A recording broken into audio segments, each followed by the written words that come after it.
I got into my husband's car and found a tube of personal lubricant in the glove compartment. I didn't say a word. I just secretly replaced it with industrial superglue. And what happened next forced our neighbors to make an emergency call to the fire department. I'm so glad you're here. If you're watching this video, please like and subscribe to my channel and tell me in the comments where you're listening to my story of revenge from. I want to know how far it's traveled. I sat at the kitchen table, the silence in the house as thick as morning fog. A silence that had become a constant unwelcome guest. The old clock on the wall, a wedding gift from my late mother, ticked with a relentless accusatory rhythm. Each beat a painful reminder of a life I was beginning to suspect was a beautiful, meticulously crafted lie. My husband, Julian, had just returned from one of his countless business dinners. He looked not merely exhausted, but haunted, as if he carried the weight of a secret too heavy to bear. His face was a map of fatigue and guilt, lines etched around, his eyes and mouth that had never been there before.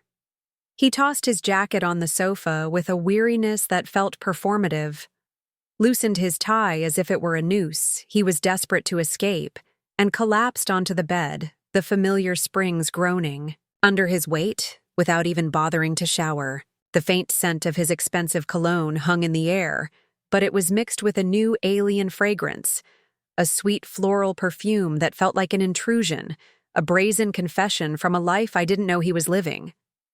A few minutes later, the gentle hum of his snoring filled the house, a sound that once brought me comfort, but now felt like a mocking lullaby, a lullaby for a fool.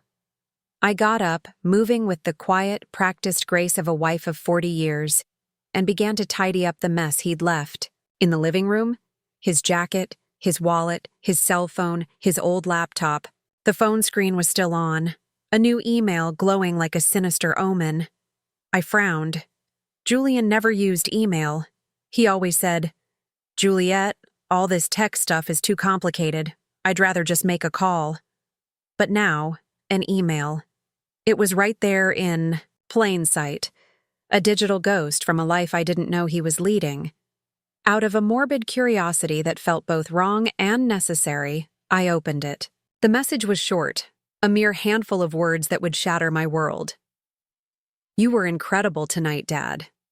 It was followed by a red heart, a symbol of affection that pierced my own heart with a cold, sharp ache.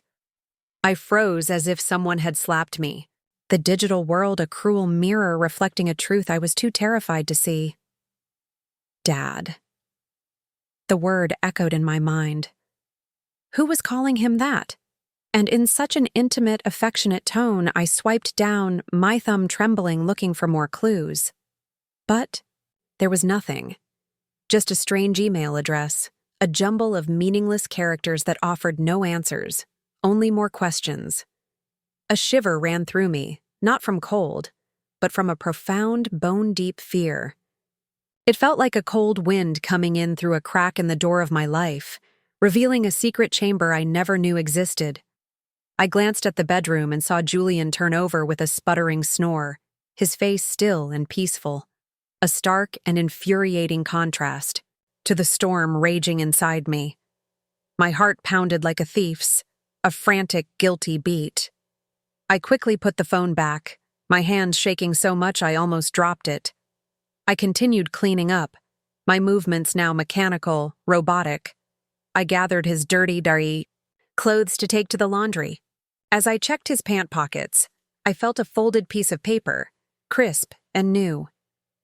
It was a receipt from a fancy steakhouse in San Antonio dated that very night. I frowned. San Antonio? He had told me he was meeting his partners in Dallas. A tiny, bitter laugh escaped my lips. Julian hated driving to Dallas. San Antonio, on the other hand, was where his mother had lived before she passed away. He had fond memories there, a fact he had often reminded me of. But who had he had dinner with in San Antonio while lying to me about being in Dallas? The receipt showed a party of two, a bottle of expensive Cabernet Sauvignon, a wine he'd bought, me for our 10th anniversary, a wine I had never forgotten, and main courses of filth and pasta. I tried to remember the last time Julian took me to a place like that. Maybe 10 years ago when I opened my first bakery. It was a memory etched in my mind. The flickering candlelight, his proud smile, the way he toasted my success. Now that memory was a lie, a faded photograph in a scrapbook of deceit. I took out my own phone and with a silent, determined resolve snapped a picture of the receipt and the email. I didn't want to believe it, but a woman's intuition, a wife of 40 years' intuition, is a deep primal knowing. Something was going on, and I had to find out what it was. My hands were trembling, not just with anger, but with a deep existential dread. I felt like I was standing on the edge of a cliff, about to witness the spectacular collapse of my entire life. I went to the garage. Julian's old SUV was still warm, the air thick with the smell of gasoline and that faint sweet perfume from his clothes. I opened the door, a small cold dread gripping my stomach. It turned on my flashlight and checked every corner of the driver's seat. There was nothing out of the ordinary, just some loose change and an empty water bottle. But as I reached into the passenger side glove box, my fingers brushed against something plastic and slippery. I pulled it out and my heart almost stopped. A tube of used personal lubricant with dried residue on the cap, a sticky, damning piece of evidence. It stood there in the dark garage, staring at it as if it were a dirty secret, a tangible manifestation of my worst fears. Julian and I hadn't been intimate in years. He always said he was tired. That age had sapped his desire. So what was this lubricant for? The question echoed in my mind, each syllable a hammer blow to my fragile reality.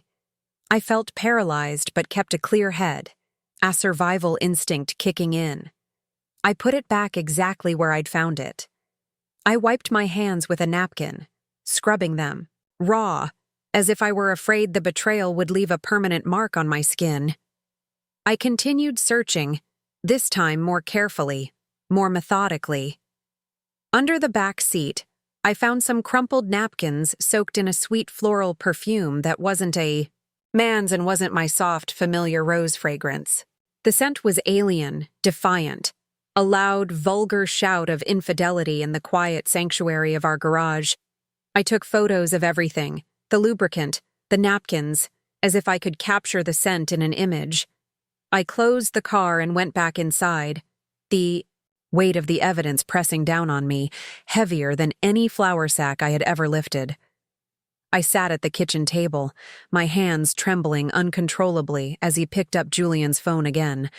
By this point, I was almost certain he was cheating on me. I checked his messages, but there were only work chats, cold and dry, like a desert landscape. His inbox was empty, except for that one strange email. I checked the sent and draft folders. Nothing. Everything was too clean, too perfect. Suspiciously. So, as if he had erased every trace of his deception. A master of lies, I thought bitterly. Marriage was now a cold, hard stone in my chest, and a new, more dangerous emotion began to stir within me, a desire for truth, a need to expose the lie, no matter the cost. The next morning, just as the sun rose and the soft light filtered through the window curtains, I was already awake, a ghost in my own house. The image of the lubricant, their restaurant receipt, and that email wouldn't stop swirling in my head, a venomous carousel of doubt. I stood in the kitchen, my hands busy, but my mind a frantic whirlwind. I made a simple breakfast, 2 fried eggs, some toast, and a cup of the strong black coffee. Julian liked. I had barely slept all night. Julian came down looking tired, his hair a mess, and his eyes still groggy. He sat at the table, grabbed his coffee cup, took a sip, and set it down half full. "I have an important meeting today," he said in a husky voice, a rehearsed line he'd used countless times before without looking me in the eye. "I'm sure I'll be home late." He was so good at this, I thought. The easy lies, the casual tone, it made my blood run cold. I nodded with a strained smile, though all I wanted to do was scream, "Where is the meeting? With whom? In San Antonio again." But I held back, mirage a silent fire, and simply replied, "All right, be careful." He got up, gave me a light pat on the shoulder, a gesture that felt more like an afterthought than a sign of affection, and left. The door closed, leaving the kitchen in silence, and me with a suspicion that was growing into a monstrous certainty. I cleared the table and washed the dishes one by one, the rhythm of the task, a small anchor in the storm of my emotions. I couldn't just sit there inventing theories. It needed the truth, hard evidence. I picked up my phone and looked for the number for Mrs. Miller, a friend from years ago who had helped me so much when I first opened the bakery. She had once told me about a good private investigator who specialized in infidelity cases. "Juliet, if you ever need it, I can give you Thomas's number," she had said. "He's very discreet and reliable. I never thought I would need to call him, but now I had no other choice."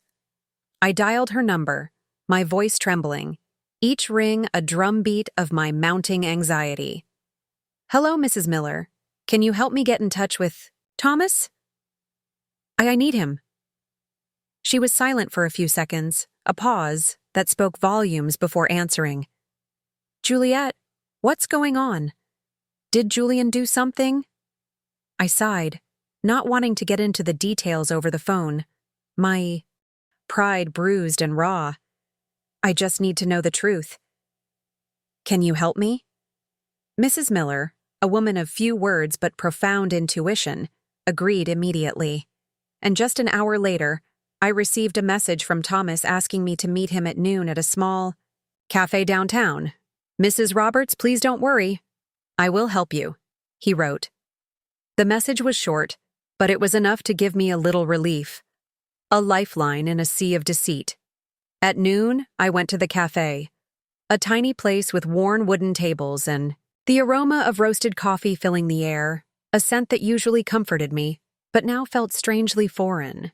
I chose a secluded corner where no one would notice me, a shadow in a room full of light. Thomas walked in, a middle-aged man, short and stocky, with a simple light blue shirt and philosophical eyes that seemed to read everything, to see through the surface of things. I handed him a flash drive with the photos I had taken the night before, the strange email, the restaurant receipt, the lubricant tube, and some napkins. "This is all I have," I said, my voice shaky. "I'm not sure, but I think my husband is cheating on me." The words tasted like ash. Thomas nodded, reviewing each image on his phone, his face impassive, a professional facade hiding whatever thoughts he had. He carefully made notes in a small notebook. "Mrs. Roberts, I understand. I'll start following Mr. Roberts this afternoon. Don't worry, I'll let you know as soon as possible." I looked at him, trying to hold back the tears that were burning my eyes. "Thank you," I said softly. "I just want to know the truth, whatever it may be." Thomas nodded with a compassionate look, a flicker of understanding in his eyes. "I'll do my best. Go home and don't do anything to arouse suspicion." I left the cafe and walked through the crowd, but I felt a loneliness I had never experienced before. 40 years of marriage, a lifetime built on a foundation of trust that was now crumbling beneath my feet. I had put all my trust in Julian. I always believed he was a family man, someone who would be with me through any difficulty. He was my rock, my anchor. And now, here I was, hearing a stranger to follow my own husband. The irony was a bitter pill. Toe swallow! I felt like I was in a bad movie, a character in a drama I never auditioned for. That night, as I sat in the bakery, the familiar scent of yeast and flour, a constant soothing presence going over delivery invoices. My phone vibrated. A message from Mr. Thomas. I opened it, my heart pounding. A mile a minute, the blood roaring. In my ears. It was a photo of Julian in the light blue shirt he often wore, entering a fancy restaurant, holding hands with a woman. I zoomed in on the image, and my heart stopped. It was Allison, my daughter-in-law. She was wearing a tight black dress with heavy makeup, intenser lipstick, and her hair down. They didn't look like father-in-law and daughter-in-law, but like a couple on a date. Their bodies turned toward each other, a shared secret between them. I sank into my chair, my hand trembling as I held the phone.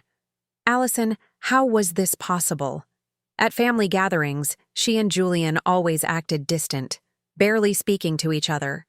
I now realized it was a masterful act, a performance for my benefit. Mr. Thomas sent more photos. In one, they were sitting in a secluded corner, the table decorated with candles and flowers.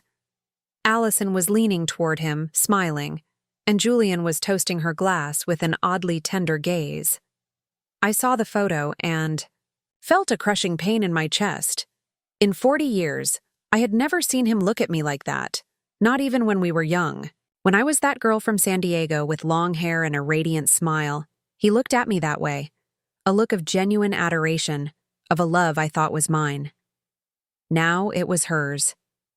In the middle of the night, a video arrived from Mr. Thomas. The clock on the wall read 2 a.m. I put on my headphones, a desperate attempt to keep the secret contained, and pressed play. My hands so shaky I almost dropped the phone. In the video, Allison leaned close to Julian's ear, whispering something that made him laugh loudly, a sound that was a stranger tone. Her voice sounded sweet, her eyes sparkling under the restaurant lights. Then they got up and left, and Julian, ever the gentleman, opened the car door for her as if she were a lady and Hugh were her lover. I replayed the video again and again, a self-inflicted torture. Each time felt like another stab to the heart.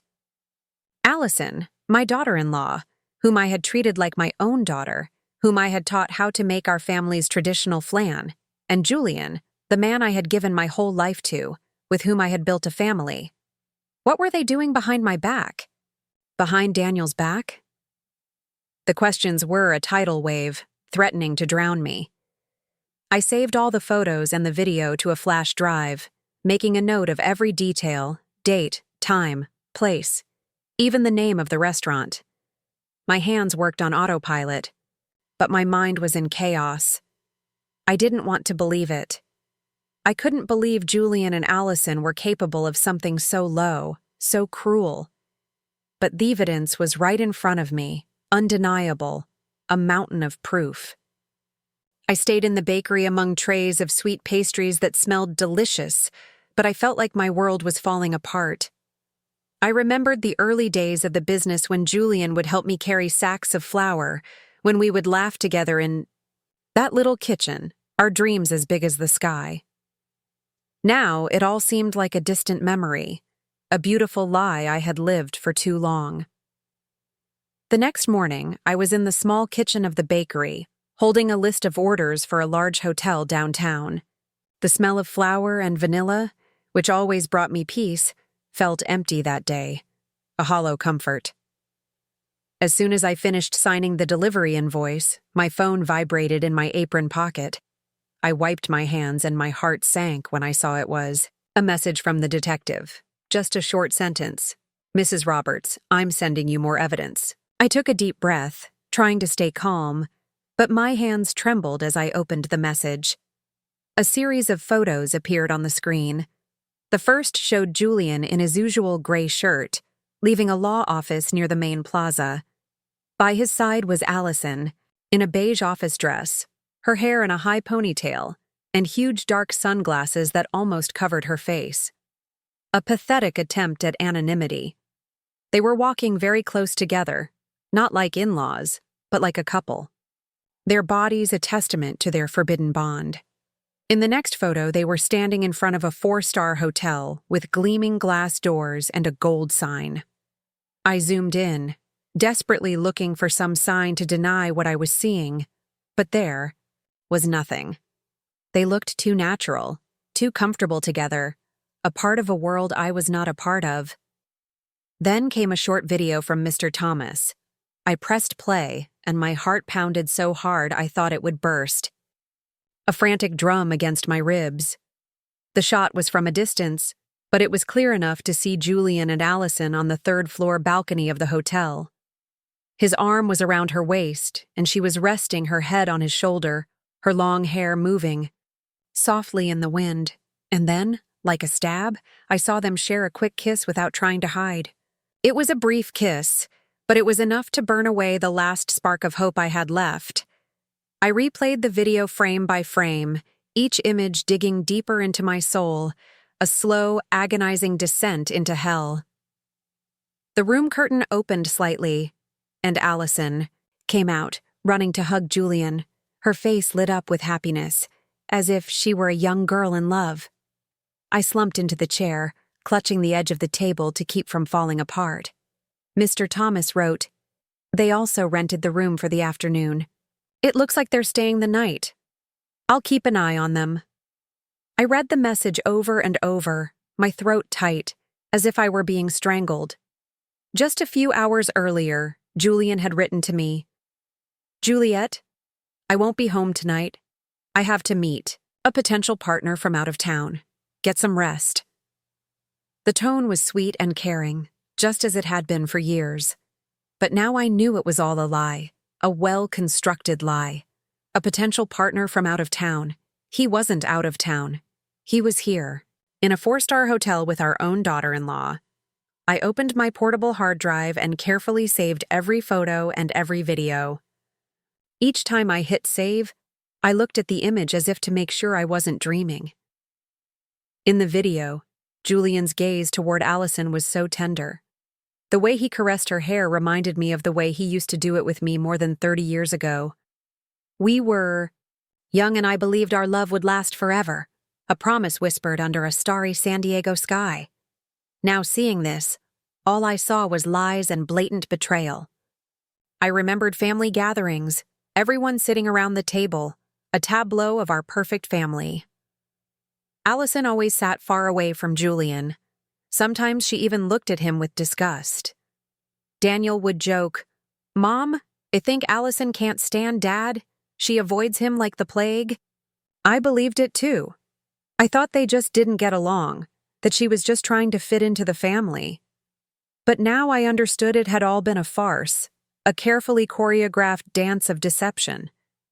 They acted too well in front of me, in front of Daniel, in front of the whole neighborhood. I felt like a fool, a blind wife, betrayed by 2 traitors right in front of my eyes. People were going about their lives unaware of what was happening on that hotel balcony. But Mr. Thomas had captured the perfect moment like a silent hunter, a snapshot of my reality. I replied to him, "Thank you. Please keep watching. I need to know everything." He answered briefly, "I will. Stay calm." That night, I returned to the house that had been my home with Julian. It felt foreign now, a place of ghosts and lies. I opened the dresser drawer and took out a thick envelope, my hands moving with a grim determination. I printed all the evidence, photos of Julian and Allison leaving the lawyer's office, photos of them entering the hotel, photos of them on the balcony, and every frame of the video.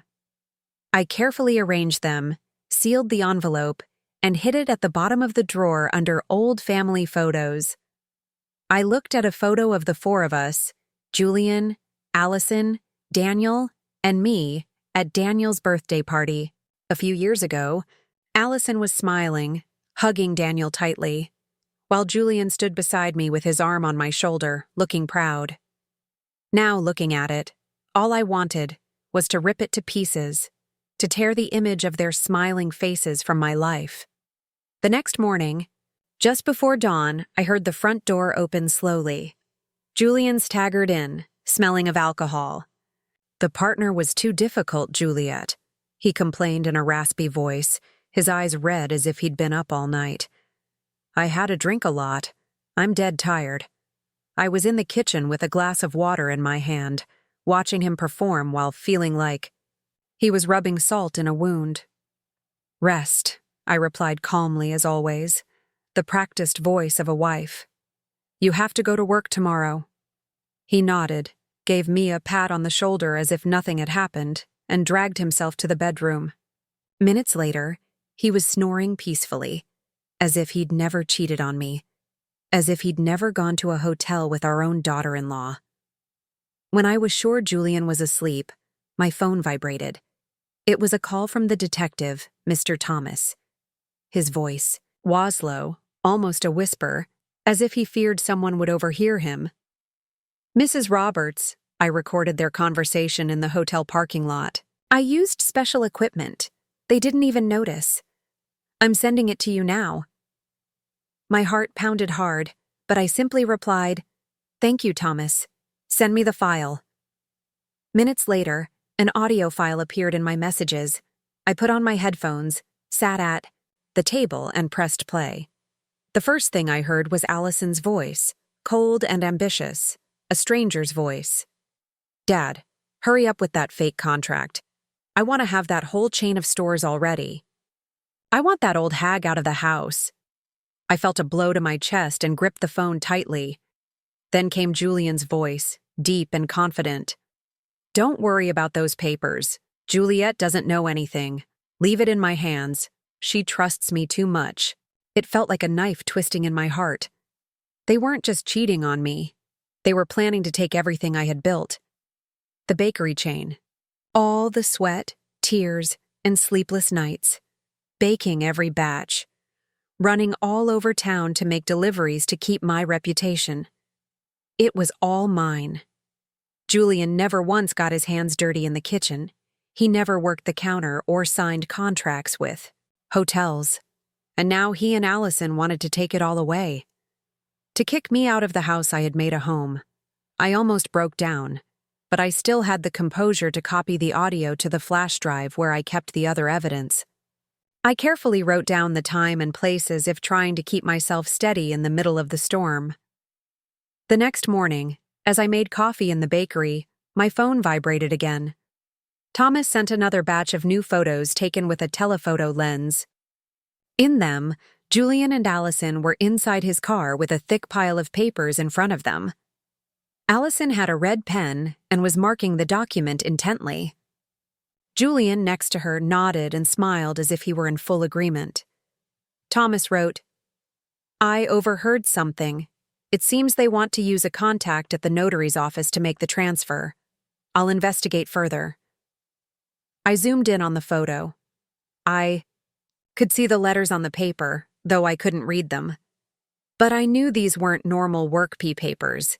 They were planning to steal everything I had worked for, step by step. I sat there among the trays of sweet pastries that smelled so delicious. But I felt as if my whole world was collapsing.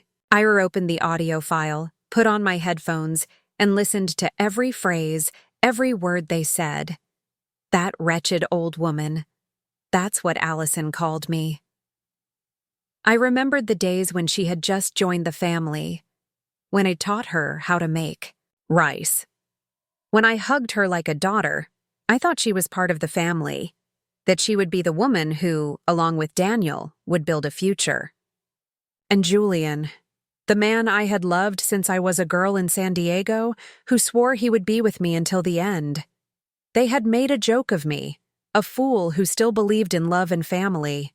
A regular customer came in, Mrs. Peterson, who always bought pastries for her grandchildren. "Juliet, your bakery has been packed lately. Your chain of stores is expanding. I'm so proud of you," she said, her voice warm.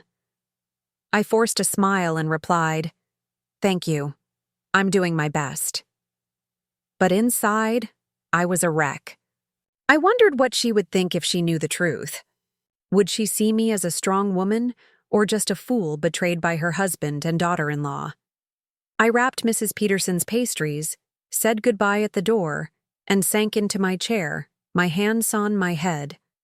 I wanted to cry, but no tears came. Instead, a silent rage burned inside me like the fire in an oven, ready to ignite at any moment.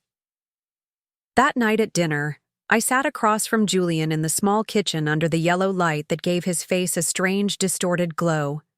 He ate and spoke in a monotone voice, as if nothing were wrong, as if the world wasn't about to end for him. "Juliet, I have to sign some important business papers this week. Maybe you should look them over. They're complicated. I picked up a piece of bread and pretended to take a bite, but in my head I could only hear Allison's voice from the recording. Dad, hurry up and sign the fake contracts. I knew he was testing the waters. He wanted to drag me into his dirty plan. I gave him a dry smile, a facade of a wife who was too tired to argue, and replied, "Yes, I'll look at them later. I'm tired now." He nodded, took a sip of wine, looking at me as if nothing were wrong. But I knew that behind that smile was a man ready to take everything I had built. A predator waiting for the right moment to strike. Julian had a few more glasses of wine. His face turned red, and he started slurring his words about a difficult client he'd seen that day. I nodded as if I were listening, but inside I wanted to scream, "Do you think I'm that stupid?" When he got up, staggering, and went to the bedroom, I cleared the table, my every move slow, containing the anger that was boiling inside me. He threw himself on the bed, snoring loudly, and left his car keys on the nightstand, gleaming under the dim light. A siren's call to my revenge. I stared at them, my heart pounding in my chest. This was my chance, my moment. I entered the bedroom slowly, careful not to make a sound. Every step felt like walking between pain and resolve, between the past and a new unknown future. I grabbed the keys, squeezed them tight, and went straight to the garage. The night was quiet, hushed, as if the world was holding its breath. All I could hear were crickets outside, their chirping a soundtrack to my silent fury. I turned on my phone's flashlight. The weak light illuminated Julian's old SUV, a silent accomplice in his betrayal. I opened the door. The smell of gasoline was still there, mixed with a strange sweet perfume. I opened the glove compartment between the seats, and there it was, the tube of lubricant with a loose cap and dried residue on the edge, a monument to their infidelity. I held it in my hand, feeling like I was holding a dirty secret. It was clear they had used it again, as if it were confirmation that Julian and Allison were still playing their secret game, their twisted little dance. I took the tube of lubricant to the kitchen, placed it on the counter, and washed my hands with lemon soap. I scrubbed them thoroughly as if to erase every trace of the betrayal I had just touched. The fresh scent didn't calm my anger, but it helped me stay focused. I opened the tool drawer and took out a tube of clear industrial superglue, the same kind Iance used to fix a chair at the bakery. It was a tool of my trade, now a weapon of my revenge. I carefully unscrewed the cap of the lubricant and filled the tube with the glue, drop by drop until it was completely full. I wiped the nozzle, shook it gently to mix it, and tested a little. It came out smoothly, just like the original lubricant. At a glance, no one would notice the difference. I smiled faintly, though a hurricane was raging inside me. This wasn't a game. It was the first step to getting justice. I put the tube back in the glove compartment, adjusted the floor mat and the seat just as they were, as if no one had touched anything before closing the car. I opened the trunk to check. There were only crumpled bags, an empty water bottle, and an unused condom lying in a corner. My heart skipped a beat, but I wasn't surprised anymore. I took pictures with my phone, adding them to the growing collection of evidence. Each image was another piece, a reminder that I couldn't let Julian and Allison get away with their lies. Back in the house, I put the keys back in their place next to Julian's alarm clock. I grabbed an old book and sat on the living room sofa pretending to read. The dim light fell on the pages, but I couldn't read a word. My head was spinning. I thought of Daniel, my son, who believed he was living happily with Allison without knowing the truth. How could I tell him that his wife and his own father were betraying us? I thought of the bakery chain, of the 40 years of work and sleepless nights, of all the fights with Julian to defend my dream. He never really understood it, but I trusted that he supported me. Now I knew he was just waiting for the right moment to take everything. An hour later, Julian woke up and stumbled into the kitchen for water. He saw the keys on the counter and didn't suspect a thing. "Still not sleeping, Juliet?" he asked groggily. I smiled and replied, "No, I'm just reading a bit. Finish your water and go back to bed." He nodded, drank, and returned to the bedroom, snoring immediately. I looked at him as if he were a stranger.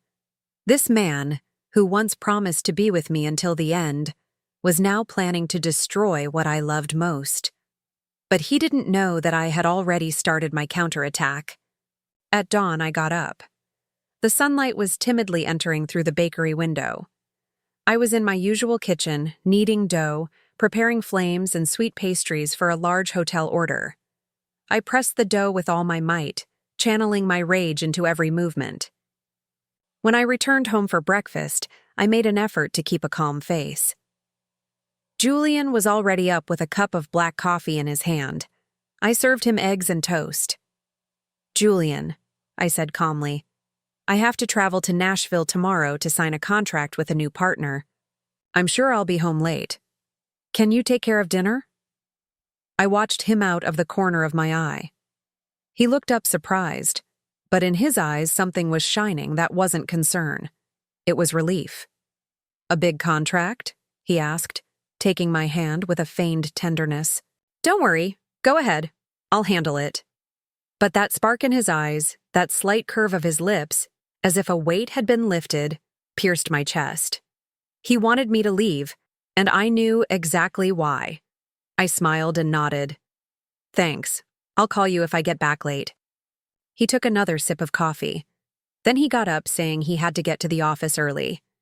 As he left, I saw he had left his phone on the table, and the screen lit up with a missed call. The name that appeared was At. I frowned. My heart pounded. Allison Thomas. I was sure it was her. Before I could touch the phone, Julian came back, grabbed it in a hurry, and turned off the screen in front of me. "I forgot it," he mumbled with a forced smile. And he was gone. I stood there, watching the door close, feeling as if I had been slapped. He wasn't even bothering to hide it anymore. That day, I worked like a machine, delivering bread, signing invoices, and smiling at customers. But my mind was only focused on Julian and Allison. I couldn't let them continue their farce behind my back and Daniel's.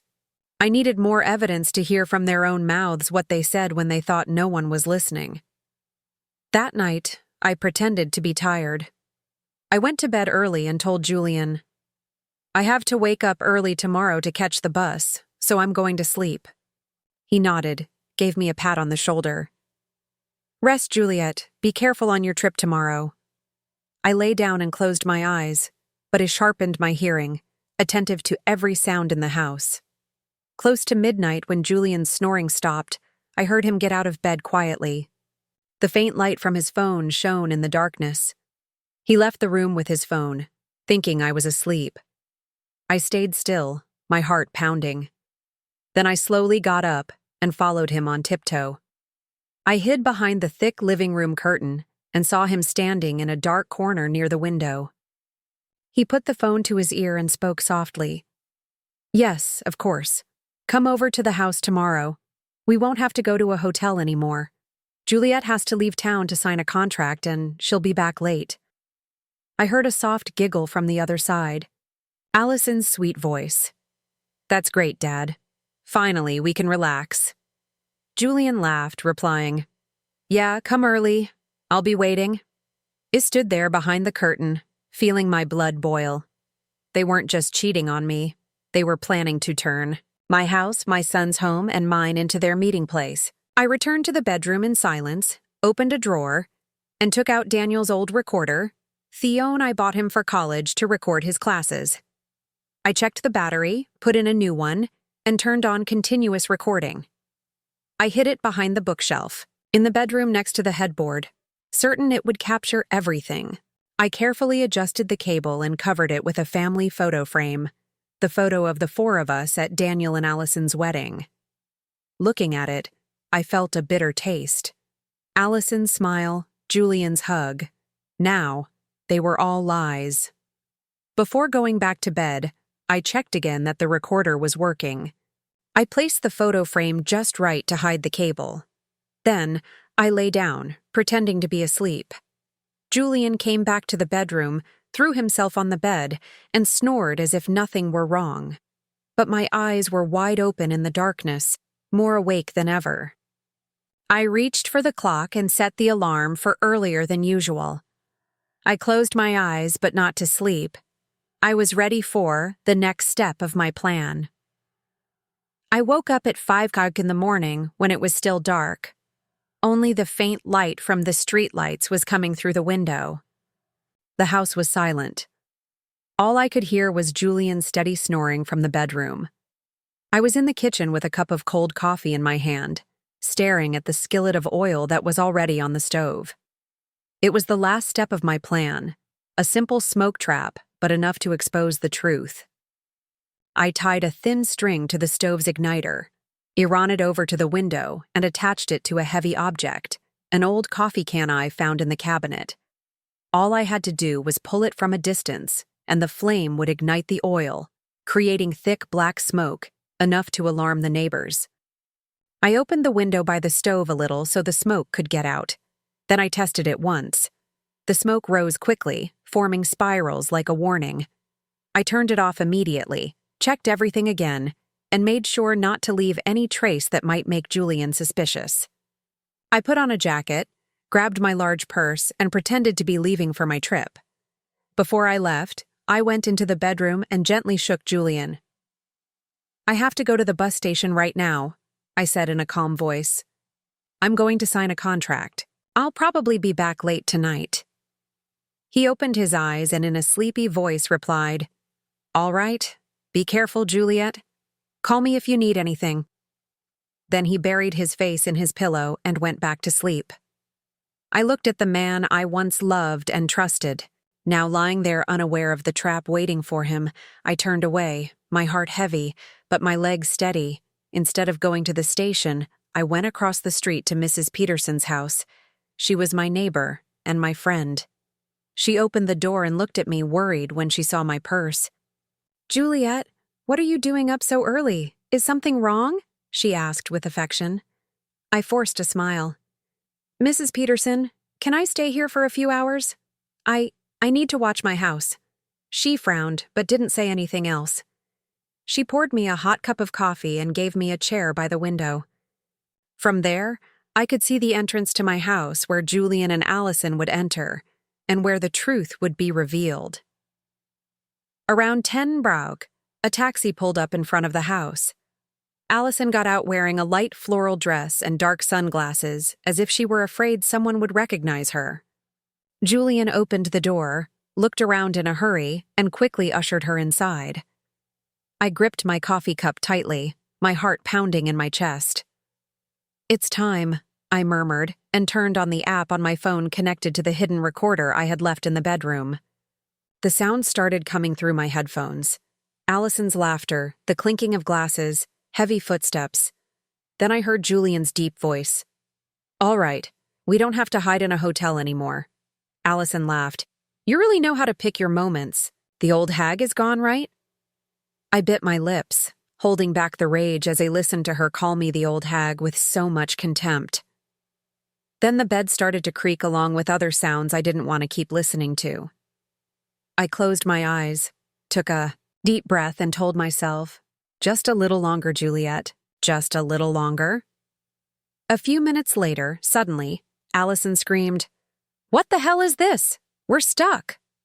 Her voice was filled with panic, almost sobbing. Julian growled, "Shut up. Wait, let me see." I smiled. I barely touched my phone and activated the smoke trap remotely. The string pulled hard. The stove ignited. The skillet of oil caught fire. Black smoke billowed out of the kitchen window in thick spirals, spreading outside like an alarm signal. Mrs. Peterson gasped. She looked out the window. "Juliet, your house is on fire."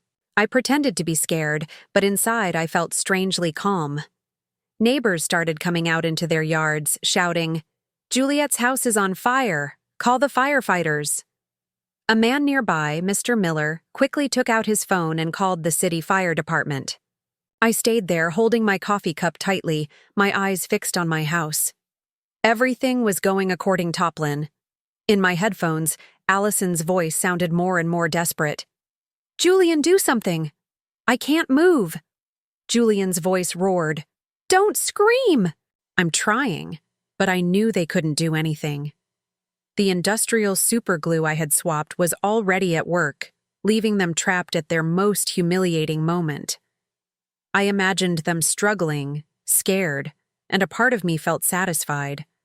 Not because I was cruel, but because they had pushed me to this. They wanted to take my bakery, my family, even my honor. Now I would make them pay. I looked out the window. The smoke continued to rise, getting thicker. The neighbors were crowding together, yelling in a panic. "What's going on?" someone asked. "Where's Juliet?" "She went out of town for work." "That's what I heard," another replied. Mrs. Peterson, standing next to me, looked at me with suspicious eyes but didn't say anything. She just squeezed my hand gently. I knew she had a hunch, but I didn't need to give her an explanation. The truth was about to explode, and I was ready. Just 10 minutes later, the siren of a fire truck sounded at the end of the street like a death knell. The red vehicle sped up and skidded to a stop in front of my house. I saw Daniel jump out of the driver's seat in his fire chief uniform, his face tense. My son shouted in a firm voice, "Get the equipment ready quick. There might be people inside." I looked at him and felt a sharp pain. My son, always so proud of his family and his parents, now he was about to face the cruelest truth. I wanted to run and hug him and say, "I'm sorry, Daniel." But I had no other choice. I stayed still, letting everything take its course. The smoke from the kitchen continued to rise, thickly, making Daniel and his team believe there was a serious fire. My son led the way with a sledgehammer breaking down the front door. The sound of splintering wood echoed in the air. His teammates followed him with hoses and extinguishers. I listened to the commotion coming from the bedroom, Julian's desperate shouts mixed with Allison's sobs. "Do something, Julian. I can't move," Julian growled. "Shut up. Don't scream." I bit my lips, squeezing the phone where the app was still transmitting the audio from the hidden microphone. They were trapped, helpless, just as I had calculated. Daniel entered the bedroom and I could imagine what he found. His own father and his wife, naked, stuck to each other on the bed, their faces pale with pain and panic. I wasn't there, but through my headphones, I heard Daniel's voice falter. "What? What is this?" A firefighter behind him murmured in surprise, "Oh my God!" Another couldn't hold back and let out a nervous laugh, but Daniel immediately shouted, "Silence!" I knew that cry wasn't just to maintain order, but my son's last attempt to hide his pain. The humiliation was now exposed not just to Daniel, but to the entire fire team and the whole neighborhood. A firefighter ran out and told Daniel, "Chief, the smoke is under control. It was just a small oil fire, nothing serious." But Daniel didn't reply. I figured the young man was still in the bedroom, frozen by what he was seeing. The neighbors started to arrive, crowding in front of the door, pointing and whispering. "What's happening?" "It's Julian and his daughter-in-law," a woman shouted, her voice full of amazement. "Oh my God, how could this have happened?" Another chimed in. Mrs. Peterson, standing next to me, took out her phone and silently started recording, moving the camera closer to Julian and Allison, who were writhing in bed, their faces contorted with pain. She looked at me with eyes full of pity and anger. "Juliet, you knew about this, didn't you?" I didn't answer. I just nodded softly without taking my eyes off the window. Daniel came out of the bedroom. I heard the thud of his boots on the hardwood floor. Through the headset, I heard Julian shout, in a raspy voice, "Get everyone out of here. Close the door, Daniel." But it was too late. The whole neighborhood was gathered, their faces showing disdain, their whispers sounding like a chorus of shame. father-in-law and daughter-in-law caught in the act. "Unbelievable," a man exclaimed. "Poor Juliet. How did it come to this?" Another sighed. The firefighters, after a moment of hesitation, had to act. They wrapped sheets around Julian and Allison, trying to cover their stuck-together bodies, and carried them out on stretchers. I could hear Allison's broken sobs mixed with her groans of pain. "Please do something. I can't stand it anymore." Julian just mumbled weakly, "Don't let anyone see us." But the whole neighborhood had already seen. There were looks of revulsion, mocking laughs, and shakes of disappointed heads. They were carried out wrapped in a thin sheet amidst the growing murmurs. What a disgrace. Father-in-law and daughter-in-law. My God, how filthy. The crowd was still gathered at the entrance when the ambulance left with its siren blaring. Among the loud voices, I heard bursts of laughter. "What a show!" shouted Mr. Miller. "I can't believe there are two people so shameless in this world." An old woman shook her head and whispered to the person next to her. "Poor Juliet." I stood among the people, pretending to be surprised as if I had just run there from the bus station. Daniel stood motionless in the yard, his arms hanging, his face pale as a ghost. His teammates avoided looking at him and quietly gathered their tools. I knew that Daniel wasn't just shocked to see his father and his wife stuck together in bed, but by the double betrayal of the two people he loved most. I wanted to run and hug him to tell him I was sorry for letting him see something like that, but I held back and walked behind Mrs. Peterson, who silently accompanied me to the hospital. We sat in the third-floor hallway, waiting while I maintained the concerned look of a wife who had just found out her house had been on fire. Hours later, a doctor came out, sweat on his forehead. He looked at me and spoke in a low voice. "Mrs. Roberts, we managed to separate them. Fortunately, there was no serious damage. They just need some skin ointment." I nodded, pretending to be relieved, while my fingers discreetly brushed against my purse where I had hidden 2 tubes of thick mustard I had prepared. "Thank you, doctor," I said, my voice trembling to hide my plans. "Can I see them?" He nodded and led me to the nurse's station where they gave him 2 tubes of ointment. The nurse, a young woman, looked at me with compassion. "Ma'am, this is a very difficult situation. I'm so sorry." I gave a weak smile, and the moment she turned around, I swapped the tubes for the mustard I had in my purse. My hands moved quickly, and confidently, as if I'd rehearsed it hundreds of times in my head. I entered the hospital room with a tube of mustard in my hand, feigning concern. "Julian, Allison, are you okay?" Allison was in bed, her hair a mess, her eyes red, unable to look at me. Julian, still pale, mumbled, "Juliet, I can explain." But I didn't let him continue. I placed the tube of mustard on the table next to the bed and left. Minutes later, a gut-wrenching scream came from the room. Allison was covering her face, crying. "It burns. My skin is on fire." Julian was writhing in bed, cursing. "What the hell is this? Who did this?" The entire hallway was in an uproar. Patients and family members came out to look. An old woman whispered to her son, "It's them, the couple from the video this morning on the internet. The father-in-law with the daughter-in-law. What a disgrace," another added. "They deserve it." The doctor ran into the room, asking the nurses to clean their skin and apply a neutralizing agent. But the humiliation of Julian and Allison was already public, impossible to stop. Mrs. Peterson's video of them being carried out on a stretcher had spread throughout the neighborhood and on social media. I was in the hallway listening to the murmurs, feeling as if the whole world were witnessing the downfall of those two traitors. When the crowd dispersed, Daniel entered the room with a thick folder in his hand. I had called him as soon as the ambulance left, asking him to get the envelope with the evidence I had saved in the drawer and the 2 divorce papers I had ready. He handed me the folder, his gaze empty without saying a word. I opened it, took out the documents, and placed them on the table in front of Julian and Allison. I looked at him directly in the eyes, my voice cold, but firm. 40 years of marriage end here. Sign these and then do whatever you want as long as you disappear from my son's life and mine. Allison collapsed, crying, looking at Daniel. Honey, forgive me. I made a mistake. Please, I beg you. Forgive me. But Daniel just looked at her, his gaze as hard as stone, and left without saying a word.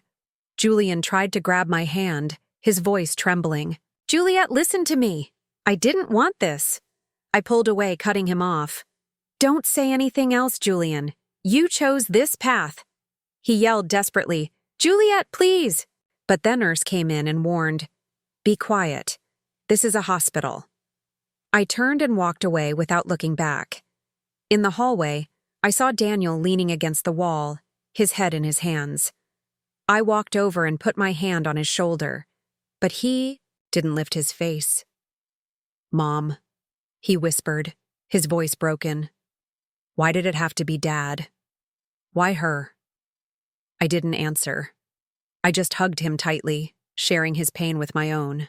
In that moment, I knew that Julian and Allison had lost everything, their honor, their marriage, even their dirty plan. But Daniel and I had also lost a family. I only hoped that with time, we would find peace. A few weeks after the scandal, my bakery was busier than ever. The little bell on the door wouldn't stop ringing. Customers came in and out with smiles and compliments. Juliet, you are so strong, Mrs. Peterson said, holding a bag of freshly baked flan. The whole neighborhood is proud of you for how you defended your family business amidst all that filth. I smiled and thanked her. People supported me. They called me a strong woman, but only I knew that strength came from the broken pieces of my heart. Every time I looked at the oven where I had worked with sweat and tears for 40 years, I remembered Julian and Allison, who wanted to take everything from me but failed. And I'm still here with my bakery, with Daniel, and with a new life. Daniel moved in with me right after that day. He didn't talk much about what had happened, but I noticed the change. He wasn't the cheerful, always laughing Daniel he used to be. His eyes now looked deep, as if they carried a wound that wouldn't heal. Mom, I want to stay here for a while, he told me the first night as he came in with his suitcase. I'm going to help you run the bakery, talk to clients, whatever you need. I hugged him. I felt the warmth of the son I had raised and just nodded without asking anything. I knew Daniel needed time, and so did I. Every morning we opened the bakery together. I prepared the oven and arranged the trays, and Daniel reviewed invoices and called hotels and restaurants. Mom, the Grand Hotel wants to increase their sweet pastry order for next week. He called out to me from the cash register, his voice calm but without its usual brightness. All right, I replied. Confirm the order. I'll prepare more dough. These simple moments gave me a peace I hadn't felt in years. There were no more fake looks from Julian, no more sweet and calculating voice from Allison. It was just Daniel and me taking care of what we still had. Dinners were just the two of us now. We sat face to face in the small kitchen, eating simple meals, sometimes rice with beans and chicken, sometimes just bread with coffee. Mom, can you make me some flan this weekend? He asked me one night with a faint smile, the first I had seen since the scandal. All right, I replied, relieved. But you have to help me stir the caramel, he nodded, and in that moment, I felt that we were slowly but surely recovering. I started making time for myself, something I almost never did in 40 years. I joined a cooking club at the community center where women my ages shared recipes and told their stories. Juliet, you make the best flan in the neighborhood, a woman told me, laughing when I brought a tray. I replied, smiling. It's a little trick I learned back in San Diego. I also started going to church on weekends. I would sit in silence with the light of the stained glass window on my face and pray, not for Julian or Allison, but for Daniel, for myself, so that we would find the strength to move forward.